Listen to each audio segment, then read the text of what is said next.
Startup, MadeUp, or startup. And what it is an effort to generate fake startup names. I've seen some other people do this over the years since I've done this, certainly. But I did it for like a trivia night that my friend put together. I wanted to make a bunch of questions. In each of these situations, one of these names is totally fake that I made up.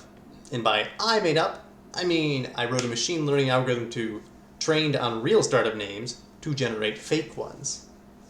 And that is what we actually did. And so in each case, there's a real startup and there's a fake startup.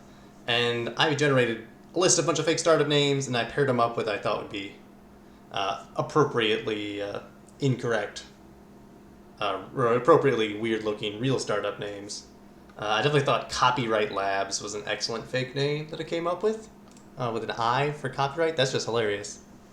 Anyway, this is the list of all the pairs. All the ones with the star, of course, real. You probably recognize Clout.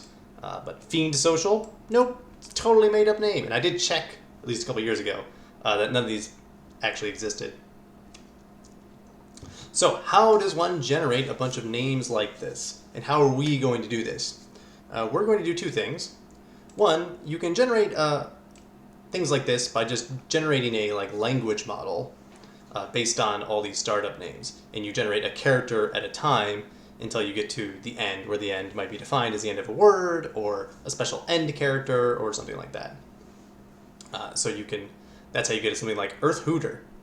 That's a fantastic startup name. You generate one letter at a time, one character at a time. There's ways to do this, and we have a simple machine learning. Well, we have a reasonable machine learning model to do this. The second part that I didn't implement before that I want to look at now is called a generative adversarial network. So I sort of talked about the generative aspect of this. We can generate names. What we want to build is a second network that is adversarial, or a second network that tests those generated names and tries to determine, is this real or not? And you have these two networks feed into each other. You have the generative network make some of your fake names, intersperse them with a bunch of real names. Then you have your discriminator network. I forget the exact name here. It tests those names, and it tries to guess, is this real or not? And when it gets an answer correct, it gets a good reward, whereas the generator gets a reward when the discriminator gets it incorrect. And so this way they can feed off of each other a little bit. Obviously you need some initial data to get things going and other stuff like that.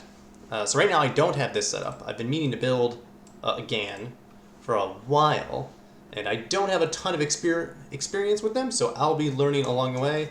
This might take a while. That's okay. That's what this is all about. What we have, however, though, I've already downloaded a big list of startup names. I did that a couple years ago. I'm just going to use that. Probably a bunch of things you recognize, like Uber, still technically a startup. AngelList, Pinterest, Airbnb, down to a whole bunch of other things such as Avenger Mobile, Bridal Bellhop,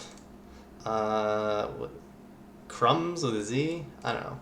And Frontier Investments Group, that doesn't really sound like a startup name. That sounds like a more old school name. Anyway, I have a big list of 26,000 odd names. Our entire language model is going to be based on these. So we're not going to use an existing model at all. There are a lot of existing language models out there, like AI Dungeon runs on these kind of things. Those are super slow, one. And two, that's cheating. That's just using an existing tool. If machine learning is not your focus and you just want to get out the door quickly, definitely do that. We're not here to do that, though. We're here to figure out what's going on with our data. So I have previously written a whole bunch about this. I've dealt with language models here and there. Of course, they've like the Dr. Seuss thing, the Shakespeare thing. So this is similar in some ways. But let's make a whole new thing. Let's make generator.py. And what we're going to do, we're going to grab our Keras stuff here, the usual stuff, read it in. Let me show you what we're doing first. We might just be getting data ready, getting the generator back in action this week. This is going to be a long-term project. And of course I did this back with old Keras or old TensorFlow. In fact, do I normally use Keras straight up, or do I normally use TensorFlow? I don't even remember what TensorFlow I tend to use anymore. I do not remember. use PyTorch for 2 weeks, and I lose everything. All right, that seems fine. So what we need to do, read this in. You get this raw business. Whoa, that's all these with all the new lines. Here's a great starter name. LOL. That's funny. Fundingu. That's super weird. That's like, it's so hard to generate fake names that aren't already like taken. That are, like, you think a name is too weird? It's not. It's not too weird. Anyway, that's the raw text of just reading the data. Then we've got the lower text. This is all the lowercase letters, right? Because what we're going to do, come back here, is standardize this. I don't want to have to check for every possible Unicode character. I don't want to do every UTF-8. I don't even want to do every possible ASCII character. That's just way too many, when really all I'm interested in is letters and spaces. It's 27 things. That's really all I care about. And I can save myself a lot of memory by focusing on that. So that's what we need to do. So let's grab this stuff. And I will walk you through what's going on. So we've got the raw data. We've got these are the things we want to keep, right? The lowers. This is a set of everything that's not, everything, oh geez, in our startup names that are not a lowercase letter. And so you see okay, tabs, new lines, spaces, all this other stuff. Digits, sure. Various symbols in other languages, mainly stuff like that. Hearts, stars, airplane, apparently. Didn't even know that was an option. And this is just a quick way to take a look at the same thing, right? That's all that is. I still can't believe airplane is a valid. The kerning on this is awful, though. Ugh, what a mess. So we only want to keep letters and these two characters, the new line and the space, because I want to predict the new line is my end of name character. That's how we're going to structure things. So let's do that. We make a set out of all those. So these are the only characters we're going to allow. New line, space, all the letters. What we need to do then, I don't know why I really needed to get a counter. I probably didn't. I don't even know why I have this line in there. Anyway, we're going to make a dictionary. What is this dictionary? These are all the characters I'm going to map things to. So all these other characters, I don't want to just delete them because they might occupy important places. I want to take them and map them to something else. So what I'm doing is map the character to itself if that character is in the allowed set. Otherwise, map that character to a space. So space represents a space or anything else. Generally, I find that works out just fine. So these are all the keys that come along with that. These are all the values. You need to separate them out because we're going to use this make trans thing. So you can just look at that, keys, vals, in order. Well, those aren't in order, are they? Because A should map to A. A shouldn't map to space. What? Or is that not an A? That's something else. This is not an A. It looks like an A, I understand. But it is not an A. If you said keys of 0 equals A, you see that is not the case. It looks so much like an A. I don't know what that is, actually. It's some other Unicode thing. I'm not going to worry about it too much. You could ask how many times does it occur. In fact, we can say raw.count of keys 0, 10. 10 times. That really surprises me. Now I want to know more about this. Index. So find the first time that it occurs. At that position. Sure. Let's do that. Minus, I don't know, 10. And that plus 10. Oh, okay. This is like a Cyrillic A. I don't know enough Cyrillic. I used to know some of this. This is like an N. It's sort of like what it sounds like, ent. And this is Oh gosh, that's not like an R. It's like a P or a G. It's like a gamma, pent, anapent. I don't remember. I do apologize. So that makes sense then. Anywhere there's a Russian name with things like these, you're gonna see stuff like that. One could make a more advanced remapping. For example, to remap all the Cyrillic characters, to remap other things. I'm not gonna worry about it. There's not that many. Like I said, there's 10. Yeah, you pick the problems that you want to solve and don't go crazy otherwise. So we're making a translation table. If you haven't seen Make Trans, it's really cool. Return a translation table for use in string.translate. So, what are things you're putting in that I want to change? What do I want to change them to? That's the short of it. Each character in X will be mapped to one character in the same position in Y. If there's a third argument, it must be a string whose characters will be mapped to none in the result. Interesting. If there's one argument, then it nukes them? Oh, if there's one argument, it's a dictionary. Oh, maybe I could have just used dictionary. Sometimes I can't get make trans to work correctly, and so this is what I do. This is what works. And so what we'll do, we'll take raw. We'll first make it all lowercase, right? So because I don't want to deal with uppercase, lowercase. That's, again, a bunch of nonsense that we do not want to deal with. And then we apply this translation table. And so this will form our data. Ding, data, perfect. Now we have all our data, all nice lowercase, all this other stuff. We've lost a whole bunch of characters. That's okay. This is just XXXXXX. I guess is the name of one company. Sure, why not? Now if we make a set of all these, you know that? And that is equal to allowed? Yes, they are the same set. Or they have a set with equivalent elements, I should say. So that's how you prep your data. There's a couple different ways that you can handle a data stream like this. The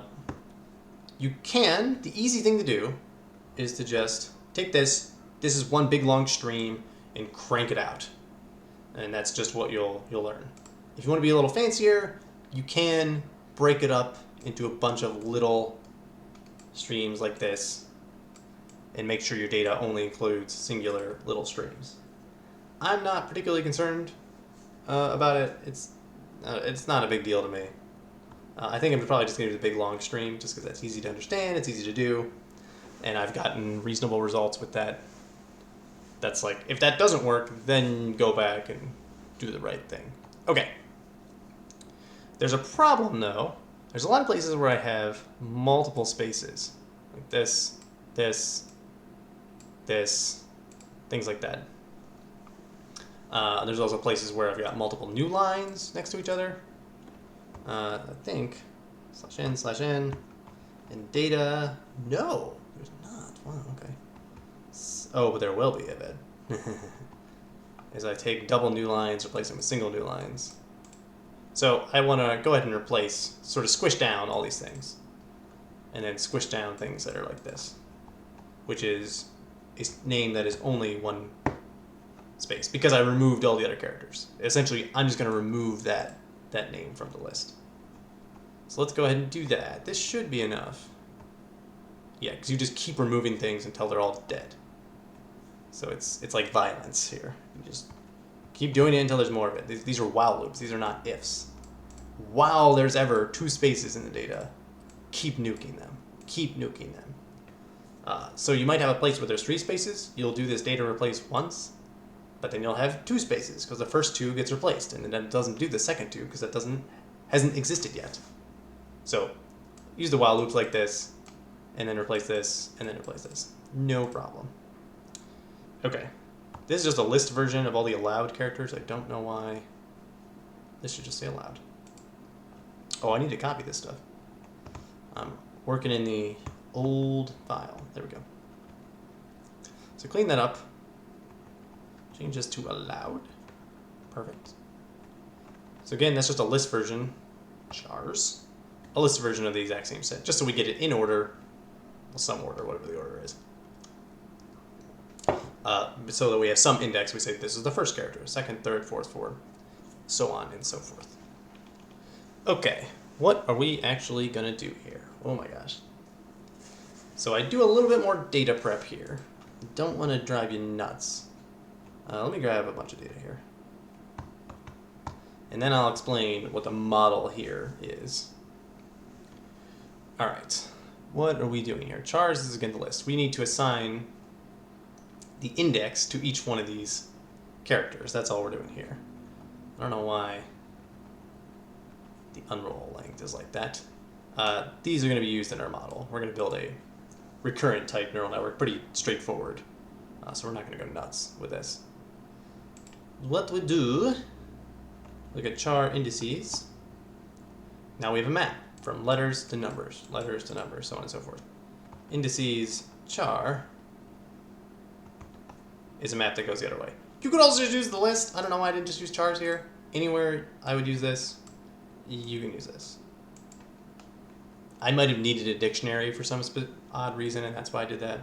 We'll find out. Okay, what is our model actually going to do? We're going to use this, what's called LSTM, Long Short-Term Memory Network. I'm not going to go into super detail about it, other than to say you get your current piece of new data in, maybe a vector of features, whatever they are, who cares, plus you get some information from the previous time step. Not the previous layer of the network, the previous time step. So whatever the previous letter that you computed some stuff on.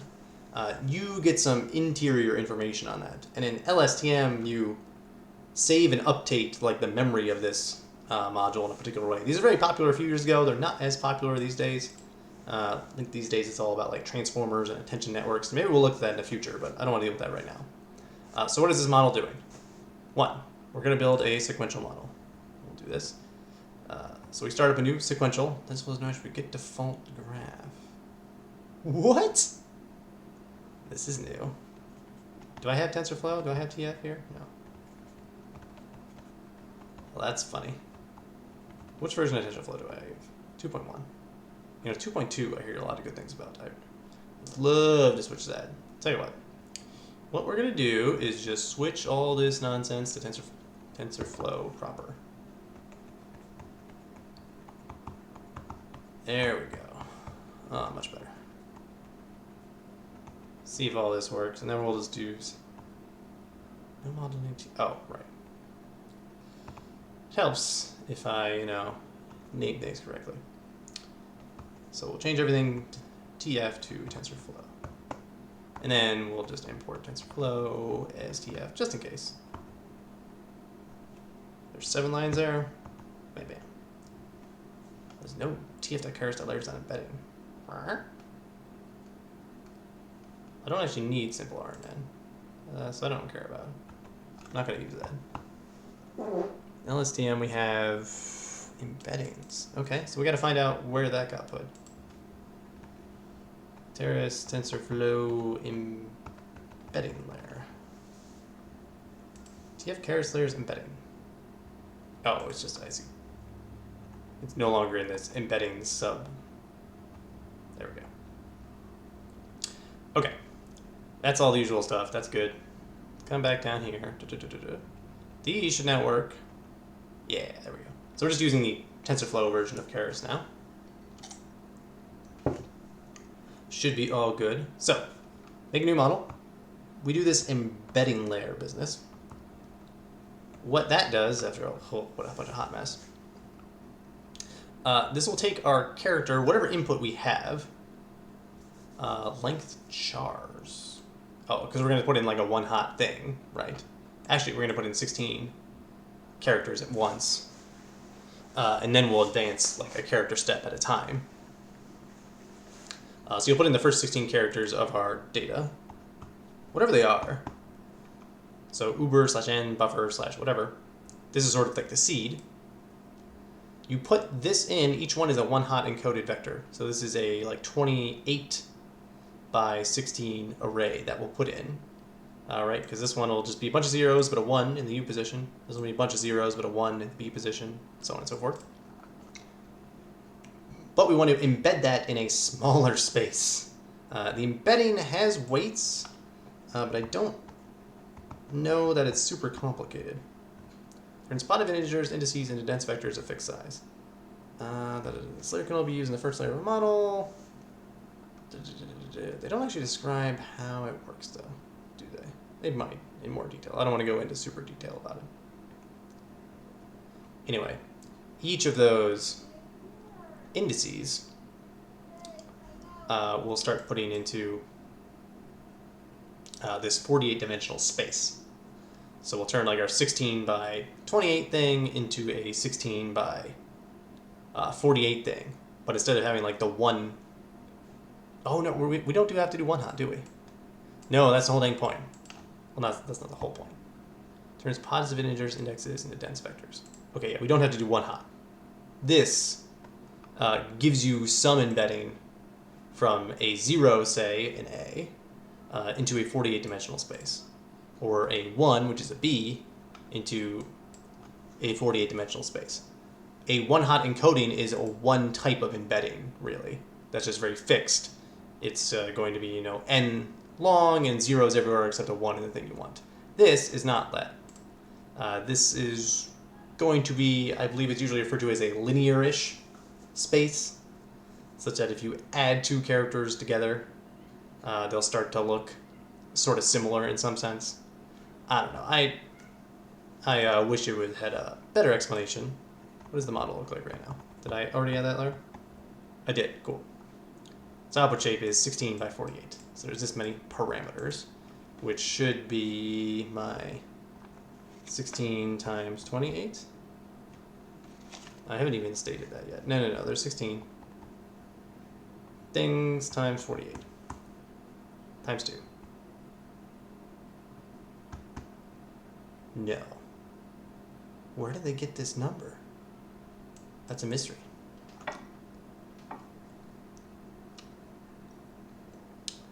Right? Because you gotta have a weight for each guy, every other guy. Mysterious. This is a little mysterious to me. But oh well, is what it is. Anyway, now you've got this 16 by 48 dimensional shape. What that is going to go into is this first long short-term memory layer where we'll compute 64 things for every input. And when we say return sequence is true, we mean that the next layer is also going to be recurrent in this fashion. It's also going to take advantage of time, so we'll keep this time information around. So let's add that. Then we'll add just another one. Then we add this last LSTM, which is still a recurrent layer, but we don't do return sequence is true anymore because now I just want to compute the actual probabilities out. So do that, and I'll say dense, however many characters I have, and of course it's a softmax because I'm predicting a probability in the end, right? The probability being what is the next character going to be. Output shape is 28 probabilities. That will sum to 1. So now the super big model, there's 100,000 parameters. You'll notice I had like, how long is my data? Let's ask that question. Okay, good. I have more data points than I have parameters. I always prefer that, strongly prefer that. So hard to get. So hard to get. But that's, in general, better. Because then you could build probably build a linear model. Just tell you something. Like, oh, what do I think this is? Now, no, you don't have to do this recurrent thing. You could just say, give me the previous n characters. Let me predict the next character. There's a million ways to do that. But I want to show you this method. This is what I actually did. Let's compile the network. Apparently we're using eta delta. I don't know why. Category cross entropy, of course, because we're predicting a bunch of categories. And I want to know what the accuracy is as well. So we'll compile that. How many epochs, how many blocks, all this other stuff. Apparently we have to fuss around with our data a little bit more. Okay. Num blocks. Truncate the data and reshape. Oh, okay. So what I'm going to do is take the data and truncate it so I have a nice even number of pieces of data. Yes, I'll lose a little at the end. I don't care. Not a big deal.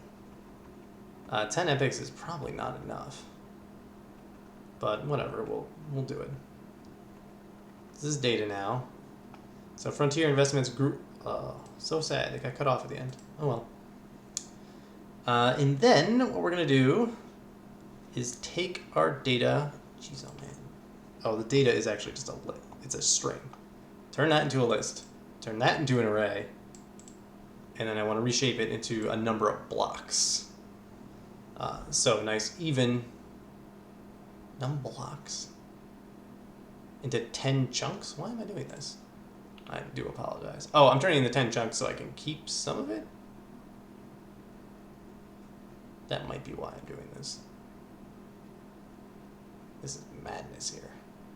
What? What is this nonsense? Oh, so I can get intermediate information. That's why.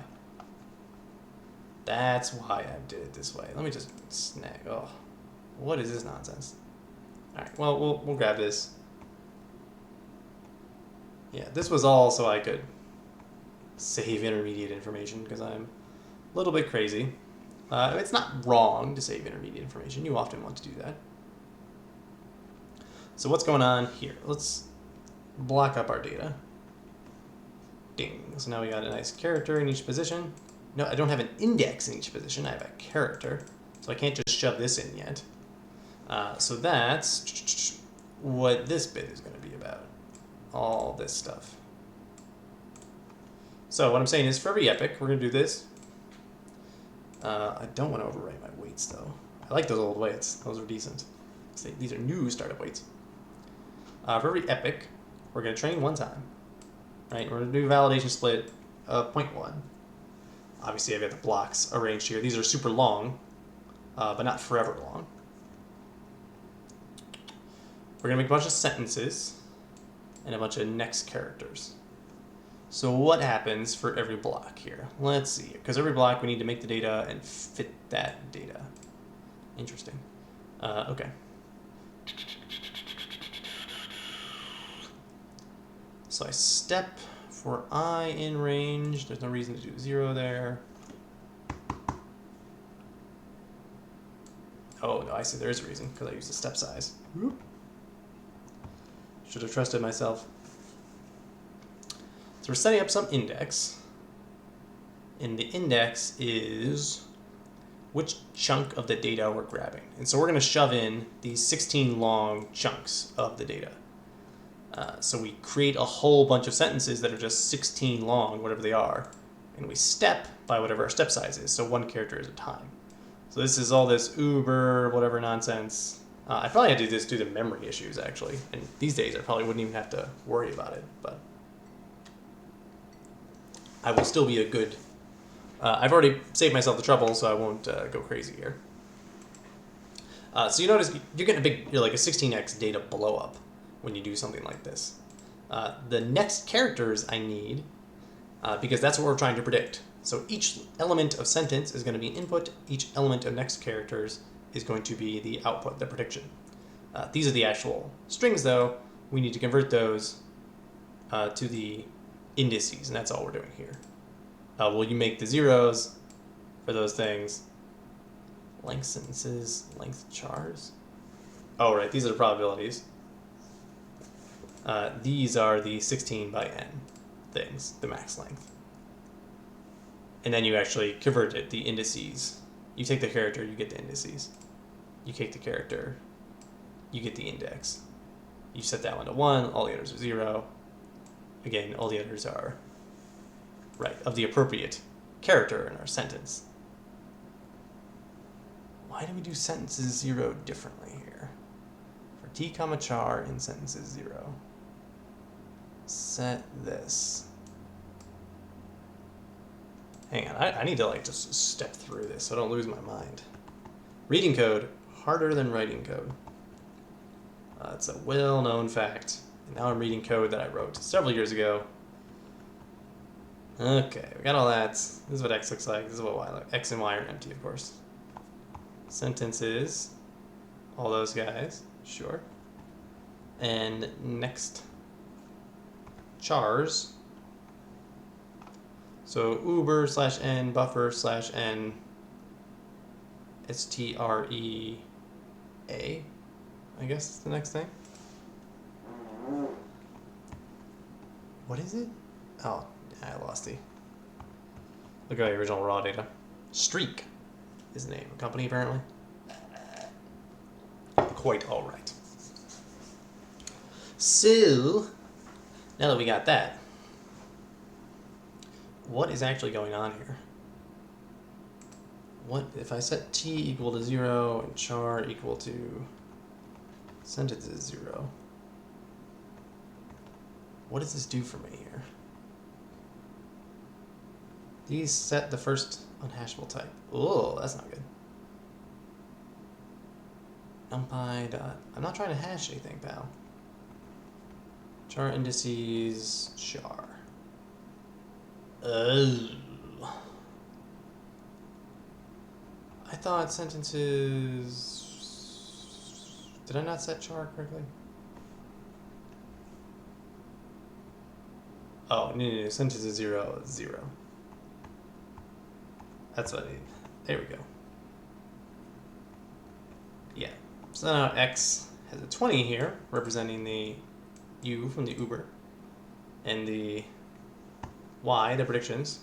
There's a 1 here, indicating that the next letter is an A. That just worked out. We could check that out immediately. But why do I do this one differently? This versus the rest. Oh, because I need to start with a 0 again, and then I add 1 to all these? What kind of insane nonsense was it? Oh, I grabbed the next character. Right, I saved myself from having to do the char indices again by just shifting, or all the char indices again, I should say, by just shifting what the previous thing is over 1. And then I just do char indices once. And in fact, I just grab the next character I saved previously. And then I create my output similarly. That's why I have 2 indices here. It saves a little bit of time. Not a lot, but a little. Okay, let's run those. Again, this is all just data prep, which is always going to be 90% of the effort. Now I have a bunch of X's, a bunch of Y's, super good. These are my one-hot encoding, my probabilities I want to have. These are the input characters. So now you can actually run your model. We can do that here. Training on 30K samples will validate on 32K, or on 3.2K. This looks like it'll end up taking maybe 20 to 30 seconds total. And again, this is just the first batch on the first block on the first epoch. So there's 10 times as much data. And you think, oh, the validation accuracy is 6%. That's pretty bad. Well, if I had uniform accuracy, it would be this percent. So I'm, twice as good as randomly guessing. Now, you might just look at the distribution of counts. If I just look at counter of, shoot, I didn't, this is why I should have kept that around. Yeah. Where is, yeah, just, can you counter on X? Is that the thing I can do? Nope. Dot flatten. There we go. This is, oh, that's actually not what I want. Look at a histogram. It'll be a little more clear. Yeah. And in fact, let's do plot.hist. I haven't imported plot. Import matplotlib.pyplot as plt plot.hist of x. There we go. Oh, geez, that's not what I wanted. That's not. No. Did I not do plot.ion? Oh boy. Plot.hist of x.flatten. 16 lists of, yeah, it's almost correct. There we go. Where's my, really my matplotlib isn't working today, which is going to be annoying. Thankfully we're working on a text-based problem, so it's going to be less annoying. That's actually, that grinds my gears a lot, actually. I want to make sure it's not doing something dumb. Branch/startup lists. I want to make sure I can actually run matplotlib, but there's not something wrong. plt.ion, plot.plot, I don't know. List range 10. Yes, okay, that works fine. Let's kill this. Throw away all that data, all that training, it's all gone. It's more important to me to have matplotlib working. matplotlib.pyplot is plt, plt. There we go. Let's run all this stuff. Didn't work. Sometimes. Oh. Right. Because now it's a different window. tmux window. There we go. Redo all that. Rebuild the model. Rebuild all the data. Now we'll even do this.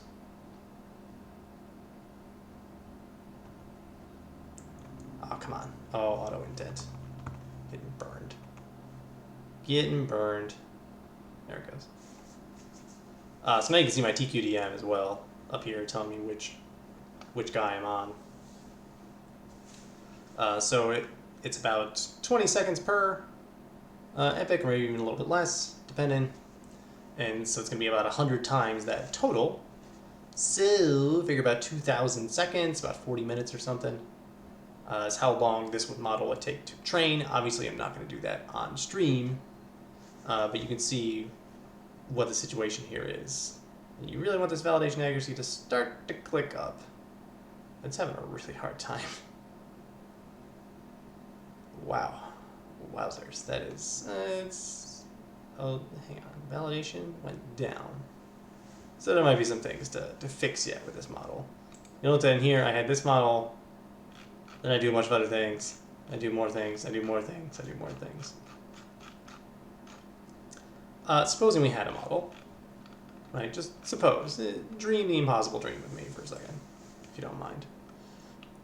We don't need to do that. What I want to do, I'm going to interrupt this actually. I don't really care. Unable to find file. What? Where am I? Really? Ah, son of a gun. Hang on. Make my thing that exists. Startup waits 9. This is going to be startup waits.h5. There. Now I have a copy of the waits. The old waits that I had, which apparently did back in October 2017. So this is actually just like 4 or 5 months after I stopped streaming before. Oh, well, that's fun. Anyway, then I have this whole big class funky object. I believe this was actually from my old Shakespearean model, text generation model. Very similar kind of thing, like generate a model for text, then generate the text. Here we just have different inputs, really. In fact, that's probably exactly what I did.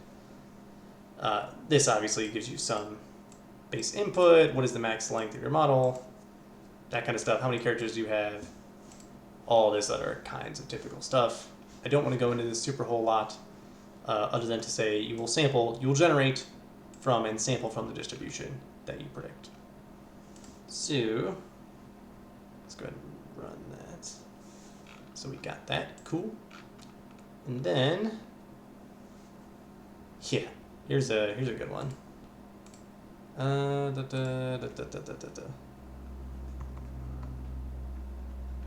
So, make up a little model with this thing called B2, Bill 2, for Bill Shakespeare, of course. We'll start with the word Facebook, which is obviously no longer a startup. They're a publicly traded company now. But you start with Facebook, you can see where you end up. And again, we don't expect this particular model to be very good. And it does take a little bit of time to run these predictions. More time than I really would have liked here. Does it? It just prints the text. Is verbose not on by default? That'd be miserable if I didn't turn on verbose. Where's verbose? Verbose true. Okay. Step. Yeah, there's no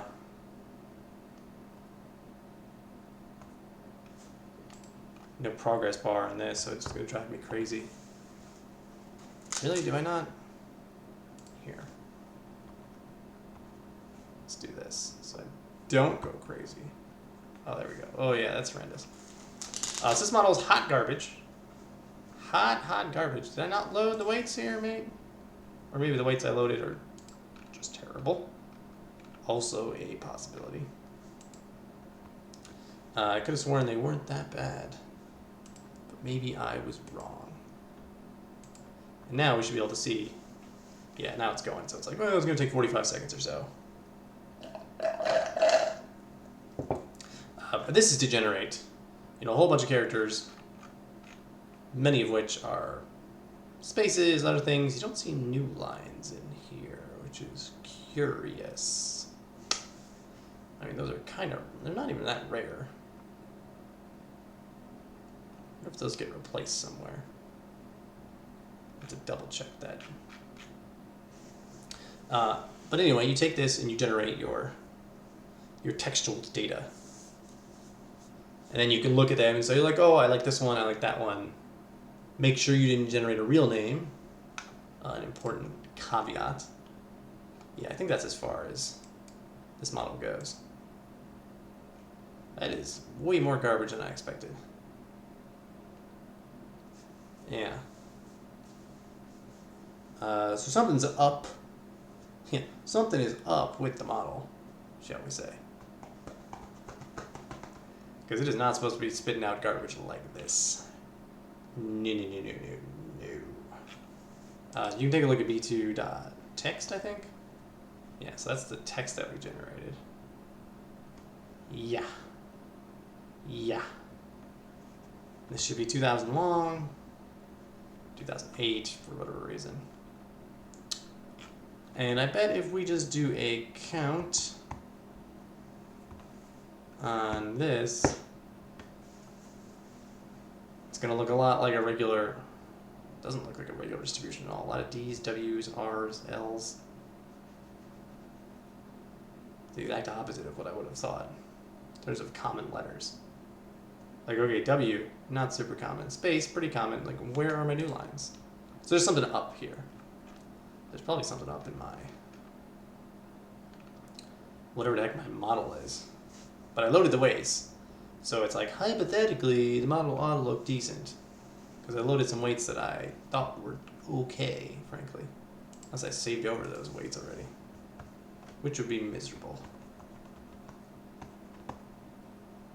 No, those are the old original weights there. Like, and they clearly fit in that model. So like, these are clearly the ones that I used. Did I do something wacky here? Did I use a different model? I don't think so. Don't think I did that. I thought I just used this. Like, this is clearly my Bardic lore, my Shakespeare creation that I was using there. Using Aesop, more Bardic lore stuff.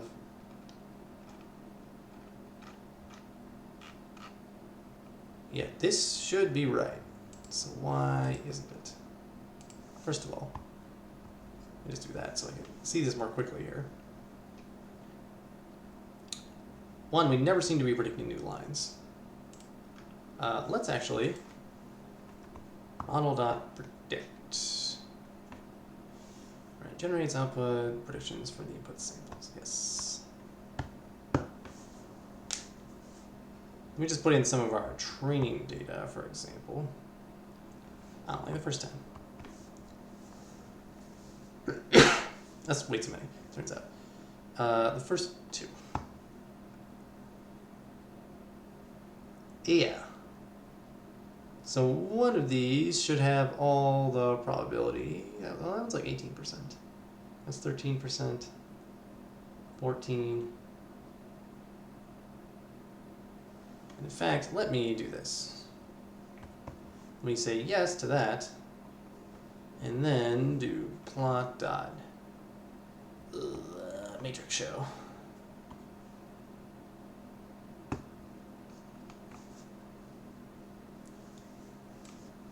So each line here represents one of the predictions. You can see clearly certain columns are just way stronger than others.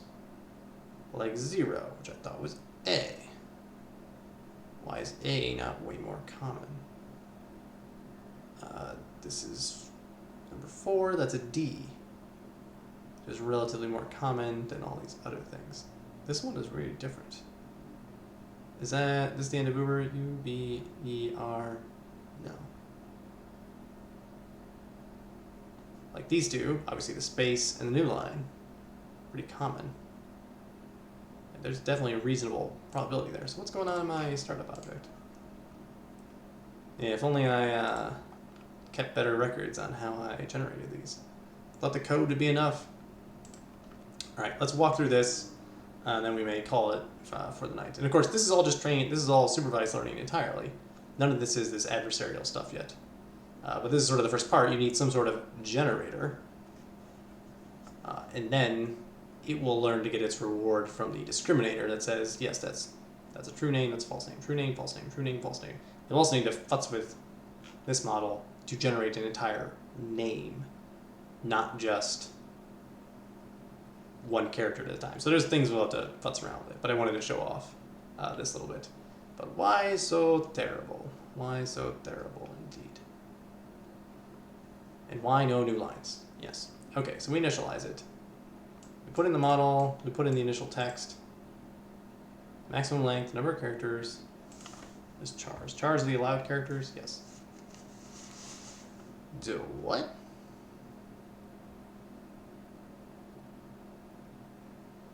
That's...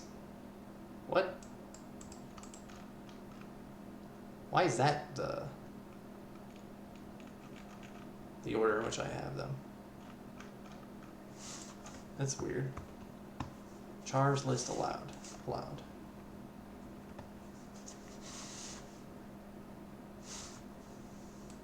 Oh, is that why?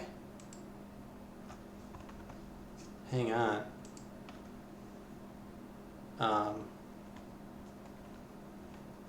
Does this give me something different?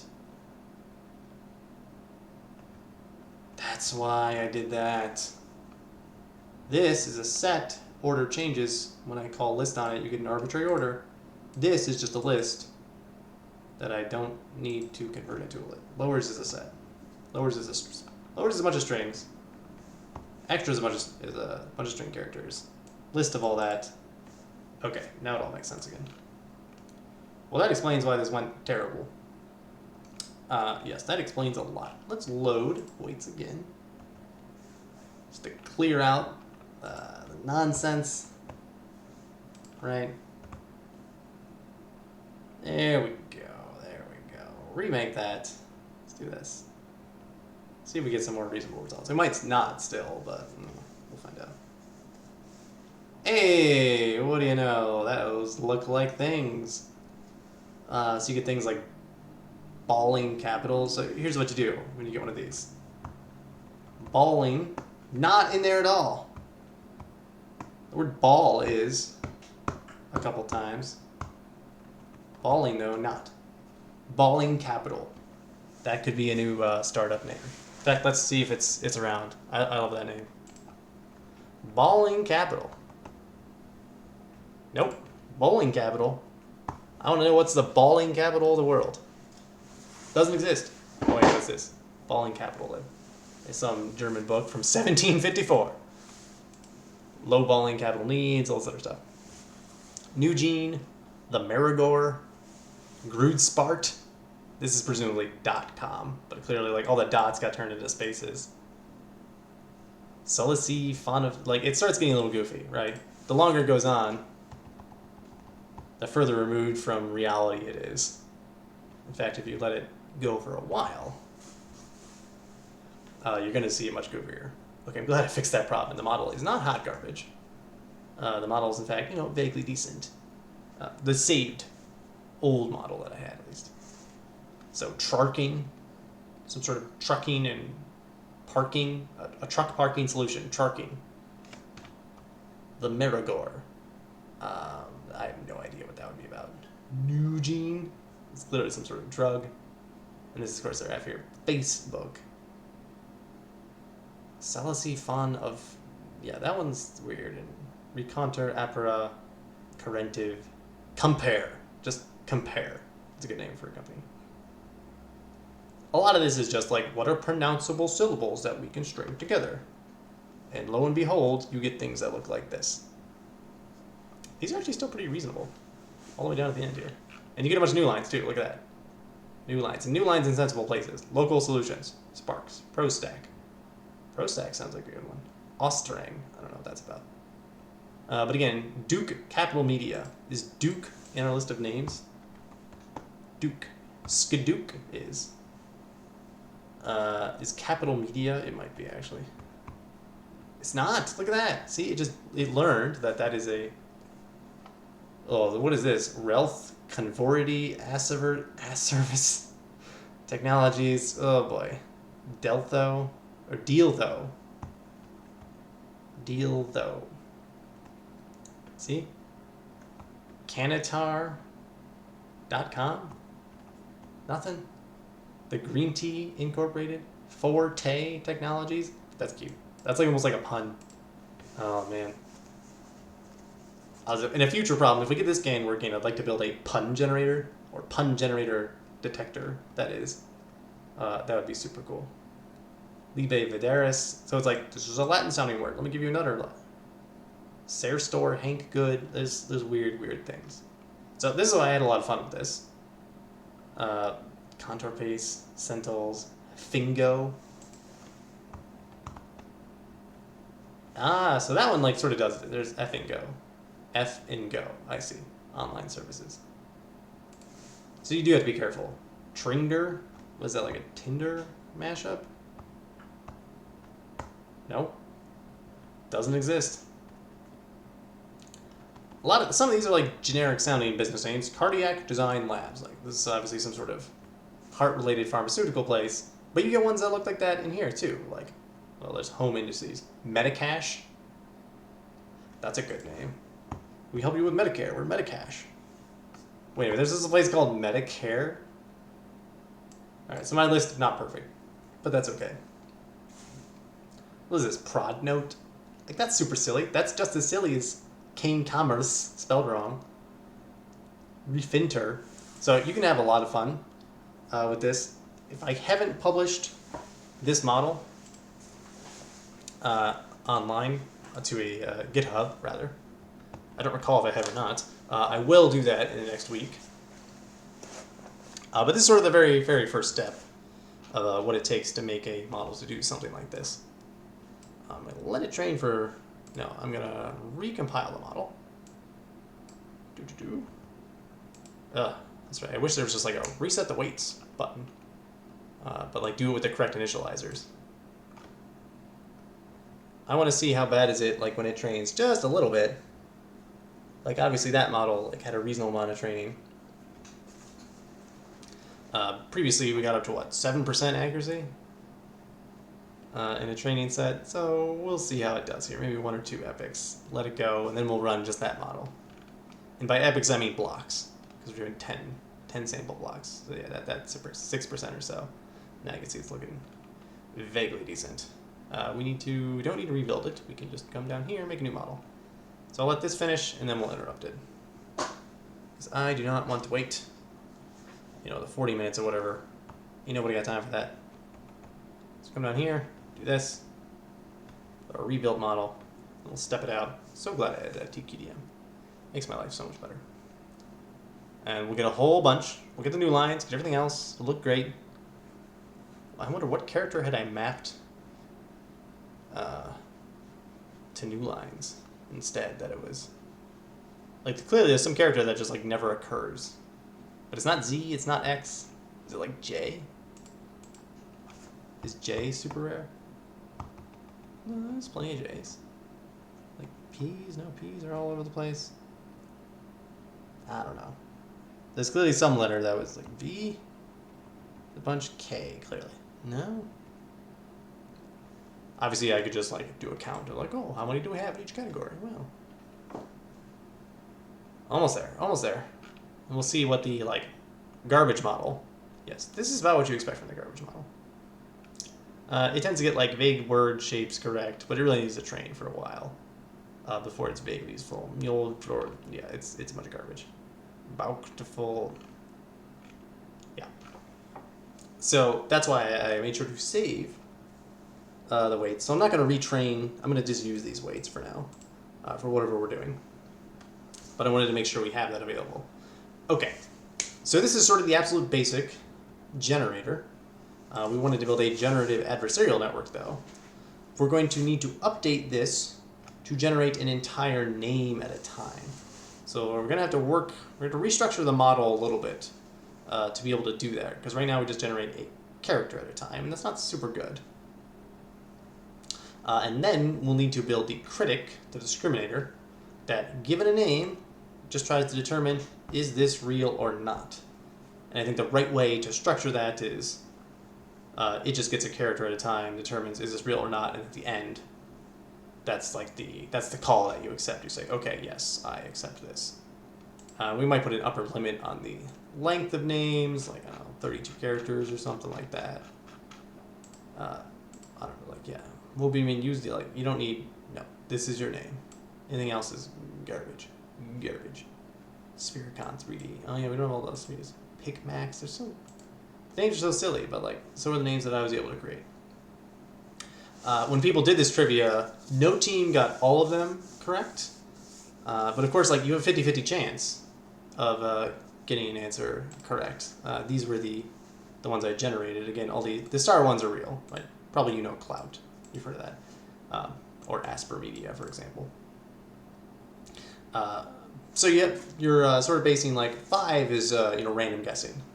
I think one team got up to 8. A couple teams had 6. So like, people had a hard time figuring out like what was the real one. I still love like Earth Hooter and like Fiend Social, probably my favorite. Like, I want a company called that's Fiend Social now. Can you be Fiend Social? Can someone make that? Fiend Social. Can you make this? See, it doesn't exist. It's some other thing, some book from some 2002. That's as much as you get. Brand Fiend Social Media. See, that's basically what I want. Fiend the rapper. So close.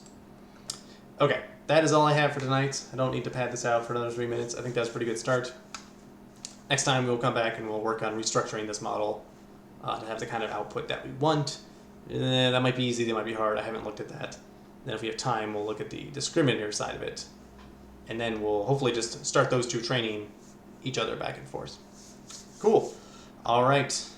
That's all for tonight. Make sure you stay safe in the data mines.